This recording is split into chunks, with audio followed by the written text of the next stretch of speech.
15 अगस्त 1947 जिस दिन भारत अंग्रेजों की गुलामी से आजाद हुआ था, उसी दिन बलूचिस्तान ने भी अपनी आजादी का झंडा फहराया था। लेकिन अफसोस, उनकी ये आजादी सिर्फ 227 दिनों की ही मेहमान साबित हुई। बलूचिस्तान पर गिद्ध की तरह नजरें गाड़े बैठे पाकिस्तान ने मिलिट्री प्रेशर के जरिए बलूचिस्तान के रूलर को इस हद तक मजबूर कर दिया कि उन्हें अपनी आजाद रियासत को पाकिस्तान का हिस्सा बनाना पड़ा। इसके बदले में पाकिस्तान ने बलोचों को हर तरह की स्वतंत्रता देने का वादा किया था, लेकिन ये वादे जल्द ही खोखले साबित हुए। समय के साथ पाकिस्तान ने न सिर्फ यहाँ के लोगों से उनके अधिकार छीने, बल्कि उनकी संस्कृति, परंपरा और पहचान को मिटाने के लिए अत्याचार की सभी सीमाएं लांघ दी। हजारों बलोच लोगों को सिर्फ इसलिए मार दिया गया क्योंकि उन्होंने आजादी शब्द को अपनी जुबान पर लाया था। घर लूटे गए, बच्चों को माँ बाप के सामने मार दिया गया और महिलाओं के साथ ऐसी दरिंदगी की गई जिसने इंसानियत को भी शर्मिंदा कर दिया। दशकों से बलोच लोगों का इतना शोषण होता आया है कि नेचुरल रिसोर्सेज से भरपूर बलूचिस्तान आज पाकिस्तान का सबसे अंडर डेवलप्ड प्रोविंस बन चुका है। यहाँ की जमीन सोना तो उगलती है, लेकिन लोग भूखे पेट, टूटी उम्मीदों और गुलामी की जंजीरों में जीने को मजबूर है। यही वजह है कि पाकिस्तान के अत्याचारों के खिलाफ बलोचों के सीने में जल रही आजादी की चिंगारी अब ज्वाला का रूप ले चुकी है। पाकिस्तान के साथ सीधी टक्कर के लिए बलोचों ने अपनी खुद की आर्मी तैयार कर ली है और पाकिस्तान के सरकारी ठिकानों और नेचुरल रिसोर्सेज से भरे ट्रकों पर टारगेटेड अटैक्स कर उन्होंने दिखा दिया है कि अब वो चुप नहीं बैठेंगे। बलोच आंदोलन की ये लड़ाई आज की नहीं है, बल्कि 1948, 1958, 1962, 1973 और 2005 में भी बलोचों ने पाकिस्तान के खिलाफ बगावत की थी। लेकिन इस बार उनका ये विद्रोह इतना उग्र हो चुका है कि ये तब तक रुकता नजर नहीं आ रहा जब तक कि उन्हें पाकिस्तान से आजादी नहीं मिल जाती। हाल ही में बलोच एक्टिविस्ट मीर यार बलोच ने बलूचिस्तान की आजादी की घोषणा कर दी है और इंटरनेशनल सपोर्ट की अपील भी की है। तो आइए जानते हैं मोहम्मद अली जिन्ना द्वारा बलूचिस्तान के राजा के साथ की गई उस ऐतिहासिक धोखेबाजी की पूरी कहानी। आखिर जिन्ना ने कैसे धोखे से एक आजाद रियासत को पाकिस्तान का हिस्सा बनाया, इस नापाक साजिश में ब्रिटेन की क्या भूमिका थी और आज बलोच लोग पाकिस्तान से आजादी की मांग क्यों कर रहे हैं। Balochistan is Pakistan's largest province. It makes up 44% of their land. It is rich in minerals like gold, copper and oil. In a meeting held in October 1947, it was then Jinnah who suspiciously asked Khan to merge Kalat with Pakistan. Khan rejected Jinnah's claim as being betrayed by him and sought support but had to yield. Balochistan people want independence from Pakistan. आज का पाकिस्तान नस्ल और भाषा के आधार पर 4 administrative provinces Sindh, Punjab, Khyber Pakhtunkhwa और बलूचिस्तान में बटा हुआ है। इन चारों में बलूचिस्तान पाकिस्तान का सबसे बड़ा प्रोविंस है, जो अकेले ही पाकिस्तान की जमीन का 44% एरिया कवर करता है। लेकिन इसकी इंपॉर्टेंस सिर्फ साइज तक सीमित नहीं है। बलूचिस्तान न केवल गैस, कोयला, सोना और तांबे जैसे नेचुरल रिसोर्सेज से भरपूर है, बल्कि इसकी स्ट्रेटेजिक लोकेशन भी इसे बेहद अहम बनाती है। इसके वेस्ट में ईरान, नॉर्थ वेस्ट में अफगानिस्तान और पाकिस्तान का खैबर पख्तूनख्वा, ईस्ट में पाकिस्तान का पंजाब प्रोविंस, साउथ ईस्ट में सिंध और साउथ में अरेबियन सी मौजूद है। बलूचिस्तान की इसी ज्योग्राफिकल इंपॉर्टेंस की वजह से यहाँ से सेंट्रल एशिया, इंडियन ओशन और मिडिल ईस्ट तक पहुँचना आसान होता है और यहीं से होकर एक सस्ता, तेज और सुरक्षित व्यापारिक रास्ता निकलता है। यही वजह है कि चीन भी अपने सीपैक कॉरिडोर को इसी रीजन से होकर बना रहा है। लेकिन आज जो बलूचिस्तान पाकिस्तान का हिस्सा है, वो हमेशा से ऐसा नहीं था। बलूचिस्तान का इतिहास काफी पुराना है। अगर कुछ सैकड़ों साल पीछे ही जाए तो बलूचिस्तान आज के पाकिस्तान के साउथ वेस्टर्न हिस्से तक सीमित नहीं था। तब बलूचिस्तान एक बड़ा इलाका हुआ करता था, जिसमें आज के पाकिस्तान का बलूचिस्तान, ईरान का सिस्तान और बलूचिस्तान प्रोविंस और अफगानिस्तान के निमरोज, हेलमंद और कंधार जैसे प्रोविंसेस शामिल थे। उस वक्त ना तो कोई ठोस बॉर्डर तय थे और ना ही इस रीजन को बलूचिस्तान कहा जाता था। 12वीं सेंचुरी के आसपास इन इलाकों में बलोच समुदाय की लगभग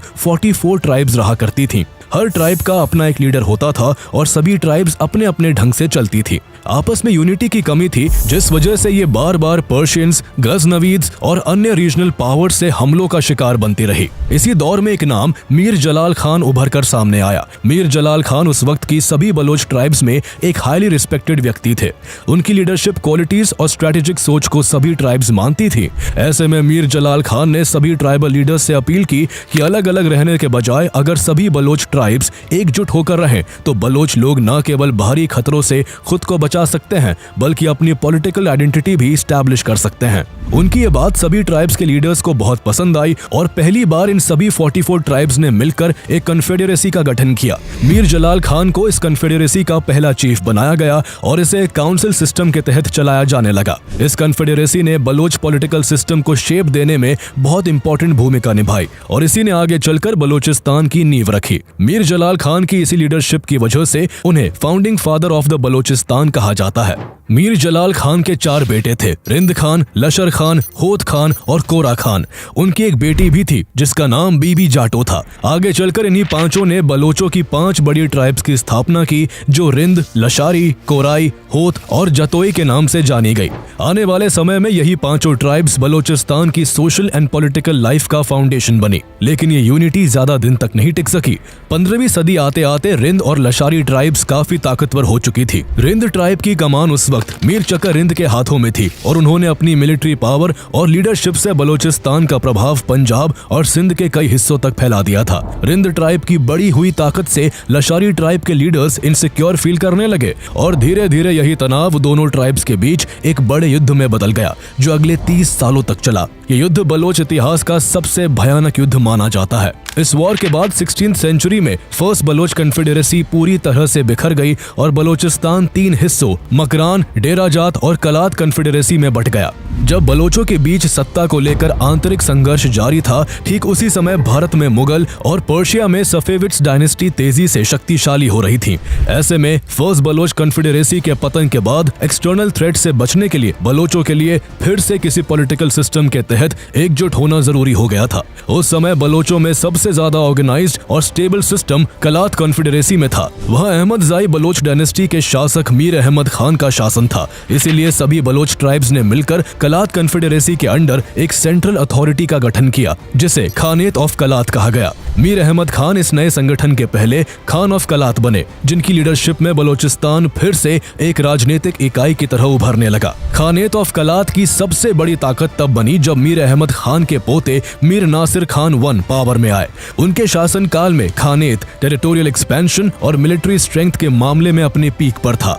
उन्होंने खानेत का इन्फ्लुएंस कंधार, मकरान, सिस्तान और खारन तक फैला दिया था। आगे के सालों में उन्होंने और खानेत ऑफ कलात के बाकी शासकों ने न सिर्फ अफगान, मुगल और ईरानियन रूलर्स का जमकर मुकाबला किया बल्कि ब्रिटिशर्स के इन्वेजन से पहले तक बलोचिस्तान को इंडिपेंडेंट बनाए रखा।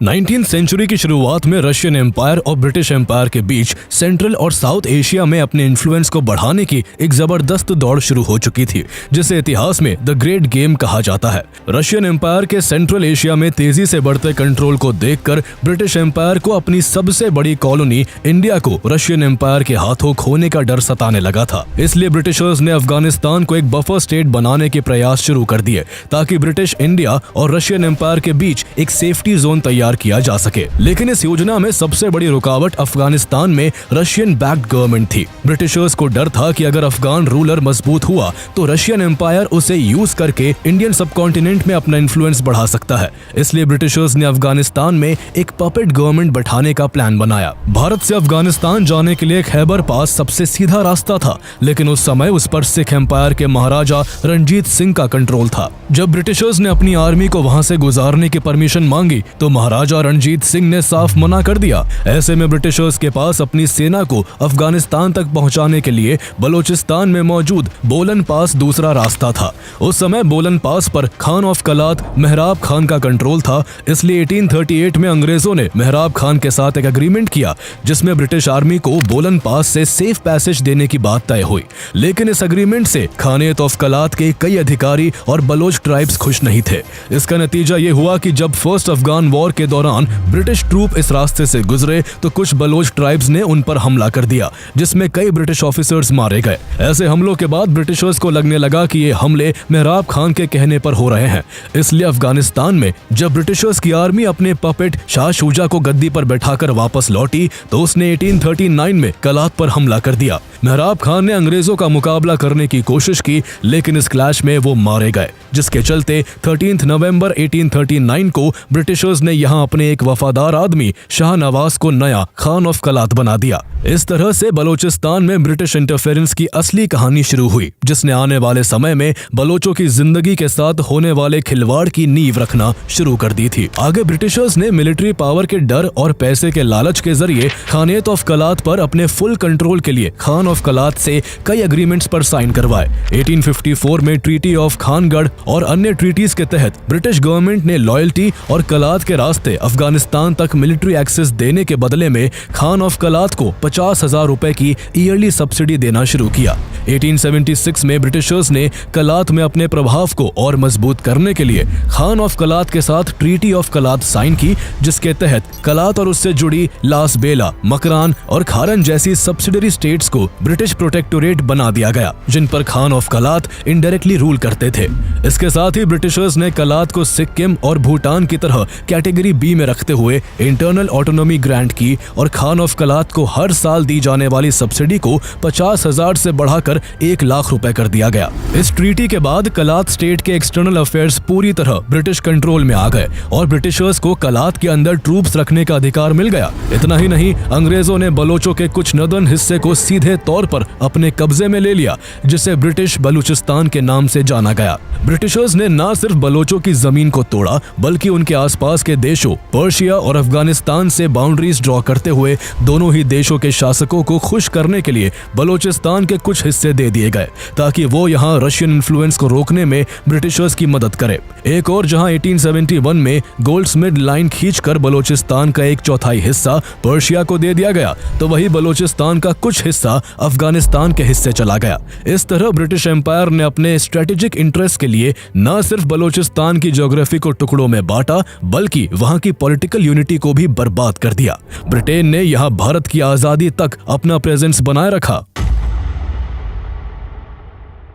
साल 1946 में ब्रिटेन ने जब भारत को आजाद करके उसे सत्ता सौंपने और प्रिंसली स्टेट्स के भविष्य को लेकर कैबिनेट मिशन को भारत भेजा, तो अहमद यार खान, जो उस समय खान ऑफ कलात थे, उन्होंने साफ कर दिया कि वो कलात की सोवेरेनिटी को बनाए रखना चाहते हैं। चूंकि ये इलाका ब्रिटिश रूल से सिर्फ ट्रीटी के साथ जुड़ा हुआ था, इसलिए अहमद यार खान का ये स्ट्रॉन्ग आर्ग्यूमेंट था कि कलात को इंडिया के प्रिंसली स्टेट्स की तरह ट्रीट ना किया जाए और उसको एक स्वतंत्र राष्ट्र की तरह रखा जाए। उनके स्टांस को मोहम्मद अली जिन्ना ने पूरी तरह सपोर्ट किया। जिन्ना ने अपनी बातों से अहमद यार खान का इस कदर भरोसा जीत लिया कि जब अपने हक की बात रखने की बारी आई, तो अहमद यार खान ने अपने केस को ब्रिटिशर्स के सामने रखने के लिए अपने किसी ऑफिशियल को नहीं, बल्कि जिन्ना को अपना लीगल एडवाइजर और रिप्रेजेंटेटिव बनाकर भेज दिया। उन्हें जरा भी अंदाजा नहीं था कि उनका ये फैसला उनके लिए कितना भारी पड़ने वाला है। ब्रिटिशर्स उस समय यहाँ के चारों प्रिंसली स्टेट्स कलात, खारन, लास बेला और मकरान को बाकी प्रिंसली स्टेट्स की तरह इंडिया और पाकिस्तान में से किसी एक को चुनने या फिर इंडिपेंडेंट रहने का ऑप्शन देना चाहते थे। लेकिन जिन्ना ब्रिटिश ऑफिशियल से अहमद यार खान के केस की पैरवी करते रहे और उन्होंने कलात और ब्रिटेन के बीच हुई ट्रीटीज का हवाला देते हुए एक मेमोरेंडम तैयार किया। जिन्ना का तर्क था कि कलात ब्रिटेन के सब्सिडरी अलायंस के तहत एक सेल्फ गवर्निंग स्टेट रहा है, इसलिए कलात को एक अलग देश बनाना चाहिए। हालांकि कैबिनेट मिशन में इस मुद्दे पर कोई फाइनल डिसीजन नहीं हो सका, लेकिन इसको लेकर 4 अगस्त 1947 को दिल्ली में एक हाई लेवल मीटिंग होती है, जिसमें British viceroy Lord Mountbatten, Khan of Kalat, Jinnah और जवाहरलाल नेहरू शामिल होते हैं। इस मीटिंग में जिन्ना फिर से कलात की सोवरेन स्टेटस को एंडोर्स करते हैं और बाकी तीनों प्रिंसली स्टेट्स खरान, लास बेला और मकरान को कलात में ही मर्ज करके कंप्लीट बलूचिस्तान को इंडिपेंडेंट बनाने की वकालत करते हैं। इसका नतीजा ये हुआ कि सभी कलात की इंडिपेंडेंस पर सहमत हो गए और 11 अगस्त 1947 को कलात और पाकिस्तान गवर्नमेंट के बीच स्टैंड स्टिल एग्रीमेंट हुआ, जिसमें पाकिस्तान ने कलात की सोवरेनिटी को हमेशा रिस्पेक्ट करने का वादा किया। जिन्ना ने ये जो कलात को लेकर अच्छा बनने का नाटक किया था, उसके पीछे उनकी असली मंशा ये थी कि फ्यूचर में इंडिया कलात पर कोई क्लेम ना कर सके और वो इसे इवेंचुअली इंडिया के हस्तक्षेप के बिना पाकिस्तान में मर्ज करवा सके। लेकिन अहमद यार खान जिन्ना की इस दोहरी रणनीति को समझ नहीं सके और उनकी चाल में फंसकर जल्दी ही इसकी एक बड़ी कीमत चुकाने वाले थे। जिस दिन भारत ने अपनी आजादी की घोषणा की, उसी दिन अहमद यार खान ने कलात को इंडिपेंडेंट नेशन डिक्लेयर करते हुए अपना झंडा फहरा दिया। खान ऑफ कलात अपनी आजादी से फूले नहीं समा रहे थे, लेकिन उन्हें कहां पता था कि उनकी ये आजादी सिर्फ कुछ महीनों की मेहमान है। इसके बाद ब्रिटेन ने कलात के मुद्दे पर पाकिस्तान को ओपनली सपोर्ट करना शुरू कर दिया। ब्रिटेन को डर था कि कहीं वीक कलात में यूएसएसआर का इन्फ्लुएंस ना हावी हो जाए। अगर ऐसा होता तो ईरान में ब्रिटिशर्स के पॉलिटिकल एंड ऑयल इंटरेस्ट खतरे में आ सकते थे। इसी वजह से 12 सितंबर 1947 को ब्रिटेन ने एक मेमोरेंडम इशू किया जिसमें कहा गया कि कलात एक इंडिपेंडेंट स्टेट के रूप में इंटरनेशनल रिस्पॉन्सिबिलिटीज फुलफिल करने के लिए केपेबल नहीं है। इससे जिन्ना के मंसूबों को पंख लग गए और उन्होंने मौका देखते ही अक्टूबर 1947 में खान ऑफ कलात से बलोचिस्तान को पाकिस्तान में मर्ज करने की रिक्वेस्ट की। लेकिन खान ने जिन्ना की इस गुजारिश को यह कहकर ठुकरा दिया कि बलोचिस्तान कई ट्राइब्स की जमीन है और वो कोई भी डिसीजन लेने से पहले ट्राइबल लीडर्स से कंसल्ट करना चाहेंगे। जिन्ना के प्रपोजल पर खान ऑफ कलात ने लेजिस्लेचर्स मीटिंग बुलाई जिसमें वहां की पार्लियामेंट के दोनों हाउसेस ने न केवल पाकिस्तान में कलात के मर्जर के प्रपोजल का विरोध किया बल्कि उन्होंने इसे पुराने एग्रीमेंट का अपमान भी बताया। लेकिन जिन्ना इससे पहले ही एक चाल चल चुके थे। वो कलात के 3 एसोसिएटेड प्रिंसली स्टेट्स खारन, लास बेला और मकरान के सरदारों को पहले ही बड़ी चालाकी से पाकिस्तान में मिलने के लिए मना चुके थे। अब अहमद यार खान पर चारों तरफ से प्रेशर बढ़ने लगा था। उन्हें ये खतरा सताने लगा कि पाकिस्तान जल्द ही मिलिट्री एक्शन ले सकता है। ऐसे में उन्होंने अपने commander in chief brigadier general Parvez को आर्म्स एंड एम्यूनिशन की व्यवस्था करने का आदेश दिया। लेकिन दिसंबर 1947 में जब उन्होंने लंदन जाकर Commonwealth relations office and the ministry of supply से आर्म्स की डिमांड की तो अंग्रेजों ने साफ मना कर दिया कि पाकिस्तान गवर्नमेंट के अप्रूवल के बिना कलात को कोई मिलिट्री सपोर्ट नहीं दिया जा सकता। ब्रिटेन के इस कदम से जिन्ना को और बढ़ावा मिला और 18 मार्च 1948 को उन्होंने आधिकारिक रूप से खारन, लास बेला और मकरान को कलात से अलग कर पाकिस्तान में मर्ज करवा लिया। अब अहमद यार खान के पास कोई रास्ता नहीं बचा था। उन्होंने थक हार कर इंडियन अथॉरिटीज और अफगान किंग से मदद मांगी लेकिन उन्हें कोई हेल्प नहीं मिल सकी। पाकिस्तान ने इस मौके का फायदा उठाते हुए 26 मार्च 1948 को अपनी आर्मी को कोस्टल एरियाज पसनी, जिवानी और तुर्बत की तरफ मार्च करने का आदेश दे दिया। इसके बाद अगले ही दिन 27 मार्च 1948 को अहमद यार खान से फोर्सफुली इंस्ट्रूमेंट ऑफ एक्सेशन पर साइन करवा लिए गए और कलात ऑफिशियली पाकिस्तान का हिस्सा बन गया। इस तरह मोहम्मद अली जिन्ना ने साम दाम दंड भेद हर तरीका अपनाकर पूरे बलोचिस्तान को अपने कंट्रोल में ले लिया। मोहम्मद अली जिन्ना के धोखे और दबाव से बलोचिस्तान पाकिस्तान का हिस्सा बन तो गया था लेकिन बलोच लोग इस जबरन हुए मर्जर से बिल्कुल भी खुश नहीं थे। उनकी सदियों पुरानी ऑटोनॉमी छिन गई थी, कल्चर और ट्रेडिशंस पर खतरा मंडरा रहा था और पाकिस्तान के अंदर रहकर उन्हें अपनी आइडेंटिटी मिटती नजर आ रही थी। इसको लेकर सबसे बड़ा विरोध खुद खान ऑफ कलात अहमद यार खान के छोटे भाई प्रिंस अब्दुल करीम ने शुरू किया। वो पाकिस्तान के खिलाफ आर्म रेजिस्टेंस छेड़ने की तैयारी करने लगे। उन्होंने अपने कॉन्फिडेंस मलिक सईद देहवार और कादिर बख्श निजामानी के जरिए अफगान और दूसरी गवर्नमेंट से भी मदद मांगी लेकिन कोई खास सपोर्ट नहीं मिला। इसके बावजूद प्रिंस अब्दुल करीम रुके नहीं। उन्होंने Kalat state army, Kalat state national party, Baloch league और बलोच नेशनल वर्कर्स पार्टी के लोगों को बलोचिस्तान की स्वतंत्रता के लिए प्रेरित करके 500 लड़ाकों की एक छोटी सेना तैयार की और पाकिस्तान गवर्नमेंट के खिलाफ आर्म्ड रेबेलियन का ऐलान कर दिया। ये टुकड़ी अफगानिस्तान के सरलत के एक सीक्रेट मिलिट्री कैंप से ऑपरेट कर रही थी। ये लोग संख्या में भले ही कम थे लेकिन इन्हें बलोचिस्तान की ज्योग्राफी की अच्छी खासी समझ थी जिस वजह से पहाड़ी इलाकों में ये लोग बड़ी से बड़ी पाकिस्तानी टुकड़ियों को भी घात लगाकर एक बड़ा नुकसान पहुंचा देते थे। इस आर्म्ड स्ट्रगल में प्रिंस अब्दुल करीम को अफगानिस्तान के कुछ नागरिकों और जरकजाई क्लैन के powerful tribal leader Mir Gohar Khan Zehri का भी साथ मिला। इस हौसले से लबरेज होकर उन्होंने बलोचिस्तान के झालावान रीजन पर हमला बोला।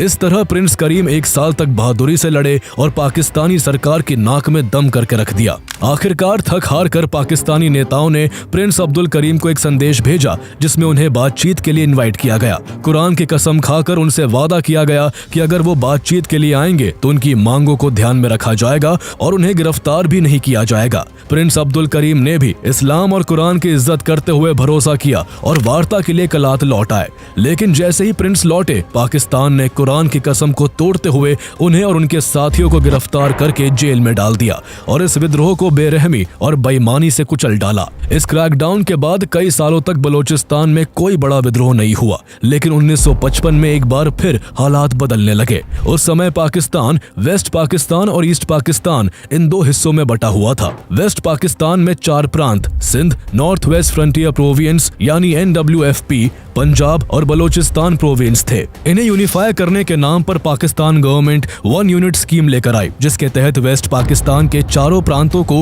मर्ज करके ईस्ट पाकिस्तान की तरह एक सिंगल प्रोविंस बना दिया गया। लेकिन बलूचिस्तान के लोग इस स्कीम के खिलाफ थे, क्योंकि 1 यूनिट स्कीम लागू होने का मतलब था कि बलूचिस्तान अपनी आइडेंटिटी, पॉलिटिकल पावर और कल्चरल यूनिकनेस पूरी तरह खो देता। और चूंकि सेंट्रल गवर्नमेंट पर पंजाब प्रोविंस के नेताओं का दबदबा था, इसलिए बलोचों को डर था कि ये स्कीम उन्हें पॉलिटिकली इररिलेवेंट करने की चाल है। लेकिन बलोचों के विरोध के बावजूद इस योजना को लागू कर दिया गया था और इस तरह बलूचिस्तान अब बस एक नाम बनकर रह गया था। उसका अपना कोई अलग अस्तित्व नहीं बचा था और पॉलिटिकल रिप्रेजेंटेशन भी खत्म हो गया था। इस अन्याय के खिलाफ पूरे बलूचिस्तान में गुस्से की लहर दौड़ गई। बड़े पैमाने पर प्रोटेस्ट शुरू हो गए। 1958 आते आते कलात के पूर्व शासक अहमद यार खान, जिनसे जिन्ना ने धोखा करके पाकिस्तान में विलय के जबरदस्ती साइन करवा लिए थे, उन्होंने भी इस बार पाकिस्तान सरकार के खिलाफ खुलकर मोर्चा खोल दिया। जवाब में पाकिस्तानी गवर्नमेंट ने उनकी सारी पावर्स और प्रिविलेजेस छीन लिए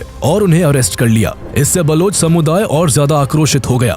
हालात इतने बेकाबू हो गए कि वहां मार्शल लॉ लगा दिया गया और लोगों से बेसिक राइट्स तक छीन लिए गए। बलोचों पर बेरहमी से अत्याचार शुरू हो गया। इन्हीं अत्याचारों के खिलाफ एक प्रोमिनेंट ट्राइबल लीडर नवाब नौरोज खान उठ खड़े हुए। उन्होंने बलूचिस्तान की आजादी का ऐलान करते हुए गुरिल्ला वॉर के लिए 1000 फाइटर्स की एक सेना तैयार की। ये लड़ाके बलूचिस्तान की पहाड़ियों में जा बसे और वहीं से पाकिस्तान के खिलाफ आर्म्ड रेजिस्टेंस शुरू कर दिया। ये लोग छिप छिप कर पाकिस्तानी आर्मी पर हमला करते और फिर वापस पहाड़ियों में गायब हो जाते। इस लड़ाई में नवाब नौरोज खान ने अपने बेटे और भतीजों को भी शामिल किया था, ताकि लोकल यूथ को भी पाकिस्तान के खिलाफ लड़ाई में शामिल होने के लिए प्रेरित किया जा सके। उन्होंने पाकिस्तानी सरकार से अहमद यार खान की इमीडिएट रिहाई और 1 यूनिट स्कीम को खत्म करने की मांग की। उनका ये गुरिल्ला वॉर इतना असरदार था कि जल्दी ही पाकिस्तानी सेना के पांव उखड़ने लगे। उन्हें जान माल का भारी नुकसान होने लगा। मजबूर होकर पाकिस्तान सरकार ने नवाब नौरोज खान से बातचीत की पेशकश की और जो चाल प्रिंस अब्दुल करीम के साथ चली गई थी, पाकिस्तान ने यहाँ भी वही धोखेबाजी का रास्ता अपनाया। नवाब नौरोज खान से भी कुरान की कसम खाकर वादा किया गया कि अगर वो पहाड़ियों से उतरते हैं और बातचीत के लिए आते हैं तो उन्हें कोई नुकसान नहीं होगा। पाकिस्तानियों द्वारा बार बार कुरान की कसम खाने की वजह से वो अपने 150 साथियों के साथ नीचे उतर आए। लेकिन एक बार फिर पाकिस्तान ने वही पुराना धोखा दिया और उन्हें गिरफ्तार कर जेल में डाल दिया। 1960 में नवाब नौरोज खान के बेटे और भतीजे समेत कईयों को पाकिस्तान से बगावत करने के जुर्म में फांसी दे दी गई और नवाब नौरोज खान को आजीवन कारावास की सजा सुना दी गई। एक और धोखे से इस विद्रोह को तो दबा दिया गया, लेकिन बलोचों के दिल में आजादी की चिंगारी फिर भी नहीं बुझी। साल 1963 में एक और आर्म्ड अपराइजिंग शुरू हुआ। इस बार शेर मोहम्मद बिजरानी मर्री ने इस रेबेलियन की कमान संभाली। उन्होंने पाकिस्तान सरकार से डिमांड की कि बलूचिस्तान से पाकिस्तानी ट्रूप्स को विड्रॉल किया जाए और 1 यूनिट स्कीम को खत्म किया जाए। यह आंदोलन करीब 7 सालों तक चलता रहा और तब जाके खत्म हुआ जब 1970 में जनरल याह्या खान ने 1 यूनिट स्कीम को खत्म करके बलूचिस्तान और पाकिस्तान की बाकी की तीनों प्रोविंसेस को फिर से प्रोविंसेस का दर्जा दे दिया। 1970 में ही पहली बार पाकिस्तान में डायरेक्ट जनरल इलेक्शन हुए। पाकिस्तान में मर्जर के बाद बलोच लोगों को पहली बार नेशनल इलेक्शन और प्रोविंशियल लेजिस्लेचर्स में वोट करने का मौका मिला था। इसलिए बलोच लोगों ने दोनों ही चुनावों में लोकल पार्टीज NAP और JUI को जबरदस्त समर्थन दिया और जुल्फिकार अली भुट्टो की पाकिस्तान पीपल्स पार्टी यानी PPP को बड़े पैमाने पर नकार दिया। इधर नेशनल इलेक्शंस में भी ईस्ट पाकिस्तान की अवामी लीग को शेख मुजीबुर रहमान के नेतृत्व में एब्सोल्यूट मेजॉरिटी से जीत मिली और पाकिस्तान पीपल्स पार्टी को हार का सामना करना पड़ा। लेकिन इस हार से बौखलाए जुल्फिकार अली भुट्टो पावर ट्रांसफर को तैयार नहीं हुए और इसी के चलते ईस्ट पाकिस्तान में आजादी की मांग जोर पकड़ने लगी, जो बाद में 1971 के युद्ध और बांग्लादेश के निर्माण में बदल गई। ईस्ट पाकिस्तान के अलग हो जाने से पाकिस्तान का पुराना संविधान रद्द हो गया और एक नया संविधान बनाने की जरूरत पड़ी। इस प्रक्रिया में बलोचिस्तान की जो NAP और JUI जैसी पार्टियां थी, उनकी अहम भूमिका होने वाली थी। इसलिए 1948 के मर्जर के पूरे 25 साल बाद बलोच लोगों को उनके ही प्रोविंस में सरकार बनाने का पहली बार मौका दिया गया और NAP पार्टी के नेता अताउल्ला मेंगल को बलोचिस्तान का पहला इलेक्टेड चीफ मिनिस्टर बनाया गया। बलोच समुदाय को लगा कि अब उनके अधिकार और पहचान को मान्यता मिल गई है, लेकिन असल में ये पाकिस्तान सरकार की एक बड़ी पॉलिटिकल चाल थी। 1973 में जैसे ही नया संविधान लागू हुआ, जुल्फिकार अली भुट्टो पाकिस्तान के प्राइम मिनिस्टर बने और उन्होंने तुरंत फरवरी 1973 में बलोचिस्तान की सरकार पर फॉरेन पावर्स के साथ मिलकर कॉन्स्पिरेसी करने का आरोप लगाते हुए उसे डिसमिस कर दिया। इसके साथ ही बलोचों की NAP पार्टी को बैन कर दिया गया। इस फैसले से पूरे बलोचिस्तान के लोग गुस्से से भर गए और पाकिस्तानी गवर्नमेंट के खिलाफ सड़कों पर उतर आए। जुल्फिकार अली भुट्टो ने प्रोटेस्ट को दबाने के लिए पूरे बलोचिस्तान में आर्मी डिप्लॉयमेंट कर दी। 4 सालों तक पाकिस्तानी सेना और बलोचों के बीच खूनी लड़ाई चलती रही। इस दौरान पाकिस्तानी सेना ने 5500 बलोच लोगों की जान ले ली। वही बलोच गुरिल्लाज ने भी करीब 3000 पाकिस्तानी सैनिकों को मौत के घाट उतार दिया। इस बार ये संघर्ष थमता नजर नहीं आ रहा था, लेकिन इसी बीच साल 1977 में जनरल जिया उल हक ने मिलिट्री कू करके सत्ता पर कब्जा कर लिया और पूरे पाकिस्तान में मार्शल लॉ लागू कर दिया।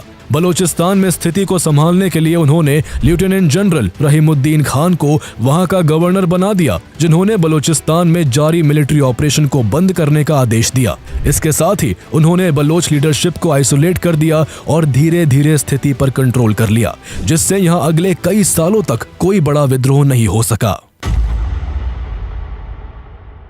इसके बाद के सालों में बलोचिस्तान के कई इलाकों में कोल, कॉपर, गोल्ड और दूसरे नेचुरल रिसोर्सेज की बड़ी मात्रा में खोज हुई, लेकिन इन तमाम रिसोर्सेज पर पूरा कंट्रोल सिर्फ सेंट्रल गवर्नमेंट का था, जिसने इनका इस्तेमाल केवल अपने फायदे के लिए किया। बदले में बलोचिस्तान के लोगों को कुछ भी हासिल नहीं हो सका और वो बेरोजगारी, गरीबी और एक्सप्लॉयटेशन में ही जीने को मजबूर रहे। साल 1990 में पाकिस्तान और चाइना के बीच एक मिलिट्री डील हुई और इसके 3 साल बाद चाइना ने पाकिस्तान को M9 और M11 जैसे एडवांस मिसाइल्स दिए और बदले में पाकिस्तान ने बलोचिस्तान के छगाई रीजन में मौजूद करीब 412 मिलियन टन के कॉपर और गोल्ड रिजर्व्स को 20 साल के लिए चाइना की company metallurgical corporation of China यानी MCC को लीज पर दे दिया। MCC ने साल 2002 में वहां माइनिंग का काम शुरू कर दिया, लेकिन प्रॉफिट शेयरिंग इतनी ज्यादा बायस थी कि माइनिंग से होने वाले प्रॉफिट का 50% हिस्सा चाइना की MCC ने अपने पास रखा, 48% पाकिस्तानी गवर्नमेंट ने लिया और इस पूरे प्रॉफिट का केवल 2% हिस्सा ही बलोचिस्तान को मिला। अपने ही रिसोर्सेज पर इतना कम हिस्सा मिलने से बलोच लोग काफी गुस्से में थे। उनके अंदर फिर से इंसर्जेंसी की आग भड़क उठी। अब इस बार आंदोलन ज्यादा संगठित था और इसके लिए बलोचिस्तान लिबरेशन आर्मी यानी BLA नाम की एक आर्म्ड ऑर्गेनाइजेशन सामने आई। BLA के फाइटर्स ओपनली हथियार उठाकर माइनिंग साइट्स, चाइनीज वर्कर्स और पाकिस्तानी मिलिट्री इंस्टॉलेशंस पर हमला करने लगे। इसके बावजूद पाकिस्तान ने बलोचिस्तान के नेचुरल रिसोर्सेज का एक्सप्लॉयटेशन जारी रखा। जब भी पाकिस्तान चाइना से कोई लोन लेता या डील करता, उसके बदले में बलोचिस्तान के रिसोर्सेज गिरवी रख दिए जाते। इस दौरान बलोचिस्तान का ग्वादर पोर्ट सबसे ज्यादा चर्चा में रहा, क्योंकि पाकिस्तानी गवर्नमेंट ने बलोचिस्तान के एक भी लीडर को कॉन्फिडेंस में लिए बिना ही इसे भी चाइना को लीज पर दे दिया। ग्वादर पोर्ट अरेबियन सी से जुड़ी बलोचिस्तान की 770 किलोमीटर लंबी कोस्ट लाइन पर बसा है। इसकी ज्योग्राफिकल लोकेशन इतनी स्ट्रेटेजिक है कि ये सेंट्रल एशिया तक पहुंचने का सबसे आसान और शॉर्टेस्ट रूट बन जाता है। ग्वादर पोर्ट से कुछ ही दूरी पर स्ट्रेट ऑफ हॉर्मुज है, जो दुनिया के busiest oil trade choke points में से एक है। पूरी दुनिया का करीब 20 से 25% ऑयल केवल स्ट्रेट ऑफ हॉर्मुज से होकर गुजरता है। ये oil Saudi Arabia, UAE, Iran और कतर से इंपोर्ट होकर जापान, चाइना, इंडिया, यूरोप और US तक एक्सपोर्ट होता है। इसलिए चाइना इस पोर्ट को इंटरनेशनल ट्रेड हब की तरह डेवलप करके इसके जरिए साउथ एशिया से लेकर सेंट्रल एशिया तक अपनी पकड़ मजबूत करना चाहता था। बलोच लोगों को पहले से ही अंदेशा था कि इस डील में उन्हें कुछ नहीं मिलने वाला है। जब उन्होंने देखा कि उनके रिसोर्सेज उनकी आंखों के सामने बिक रहे हैं तो बलोच लोगों का विद्रोह और भी तेज हो गया। इसके लिए साल 2003 में BLA ने एक sister organization Balochistan liberation front यानी BLF की शुरुआत की। इसके बाद BLA और BLF ने मिलकर पाकिस्तान के खिलाफ गुरिल्ला वॉर छेड़ दी। उन्होंने बड़े पैमाने पर रेलवे लाइंस, पावर ग्रिड्स और कम्युनिकेशन इंफ्रास्ट्रक्चर पर हमले करके भारी नुकसान पहुंचाया। मई 2004 में BLF ने ग्वादर पोर्ट पर काम कर रहे 3 चाइनीज इंजीनियर्स को भी मार गिराया। ये रेवेलियन इतना बड़ा था कि कभी बलोचिस्तान के गवर्नर और चीफ मिनिस्टर रहे नवाब अकबर खान बुख्ती भी अनएम्प्लॉयमेंट और लैंड लीज के मुद्दे को लेकर पाकिस्तानी गवर्नमेंट के खिलाफ खड़े हो गए थे। दिसंबर 2005 में बलोच इंसर्जेंट्स ने प्रेसिडेंट परवेज मुशर्रफ की एक सभा पर रॉकेट से हमला कर दिया। इसके जवाब में परवेज मुशर्रफ ने full scale military operation launch कर दिया और अगस्त 2006 में नवाब अकबर खान बुख्ती समेत BLA और BLF के कई लड़ाकों को बेरहमी से मार दिया गया। अकबर बुख्ती की मौत ने पूरे बलोचिस्तान को झकझोर दिया था। साल दर साल बीतते गए और बलोचिस्तान के कई अहम इलाकों और रिसोर्सेज पर धीरे धीरे चाइना का कब्जा होता गया। साल 2015 में चाइना ने पाकिस्तान के साथ China Pakistan economic corridor CPEC की शुरुआत की। करीब $60 बिलियन की लागत वाला ये इंफ्रास्ट्रक्चर प्रोजेक्ट चाइना के काशगढ़ से बलोचिस्तान के ग्वादर पोर्ट तक 3000 किलोमीटर लंबा कॉरिडोर है। इस प्रोजेक्ट के चलते चाइना और पाकिस्तान सड़कों, रेलवे लाइन और पाइपलाइन के जरिए एक दूसरे से जुड़ रहे थे, लेकिन इस प्रोजेक्ट की कीमत सबसे ज्यादा बलोच लोगों को चुकानी पड़ी। इस कॉरिडोर को सफल बनाने के लिए पाकिस्तान गवर्नमेंट ने बलोच लोगों पर जुल्म की सारी हदें पार कर दी। हजारों लोगों को उनके घर छोड़ने पर मजबूर कर दिया गया। सैकड़ों गांव जला दिए गए और यहाँ लोकल लोगों की एंट्री बैन कर दी गई। लोकल लोगों के छोटे मोटे रोजगार भी मिट्टी में मिला दिए गए और जो जॉब्स इस प्रोजेक्ट में निकली उनमें भी बलोच युवाओं को नहीं लिया गया। सारी नौकरियां चाइनीज वर्कर्स और पाकिस्तान के पंजाब प्रोविंस से लाए गए लोगों को दे दी गई। CPEC को स्मूथ चलाने के लिए पूरे इलाके को मिलिट्री जोन बना दिया गया। बलोचों पर किए जा रहे अत्याचार को छुपाने के लिए पाकिस्तान ने लोकल और इंटरनेशनल मीडिया के बलोचिस्तान में घुसने पर भी रोक लगा दी।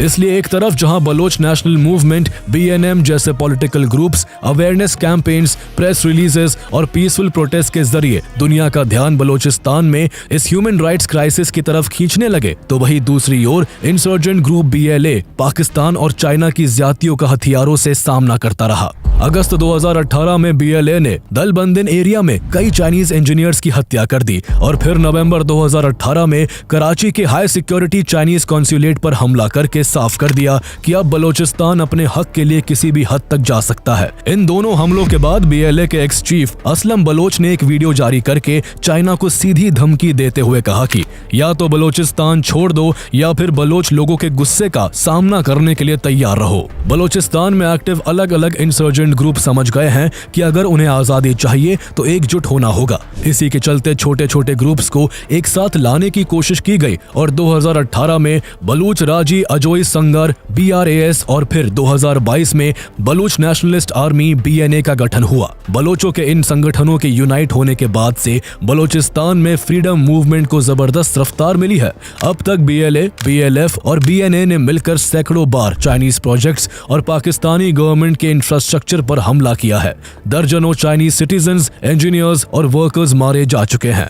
चाइना को कई प्रोजेक्ट्स रोकने पड़े हैं और कई की स्पीड ड्रास्टिकली स्लो हो गई है। बलोचिस्तान के ये रेबल ग्रुप्स पाकिस्तानी आर्मी से इस इंटेंसिटी के साथ लड़ रहे हैं कि ऐसा लगता है जैसे दो देशों की सेनाएं लड़ रही हो। पिछले कुछ सालों से बलोच फाइटर्स ने पाकिस्तान के दूसरे प्रांतों से आने वाले लोगों को भी निशाना बनाना शुरू कर दिया है। नवंबर 2024 में BLA ने क्वेटा रेलवे स्टेशन पर धमाका करके 30 लोगों की जान ले ली और 11 मार्च 2025 को क्वेटा से पेशावर जा रही जाफर एक्सप्रेस को हथियारों के बल पर हाईजैक कर लिया। इन घटनाओं के बाद से बलोचिस्तान में सिक्योरिटी कई गुना बढ़ा दी गई, लेकिन इसके बावजूद पाकिस्तान बलोच फ्रीडम मूवमेंट को रोकने में नाकाम रहा है। अब हालात यहाँ तक पहुँच चुके हैं कि बलोचिस्तान पाकिस्तान से नियर फ्यूचर में टूटता नजर आ रहा है। पाकिस्तान इन हालात से 1971 में भी गुजर चुका है, जब ईस्ट पाकिस्तान ने आजादी की लड़ाई लड़ी थी।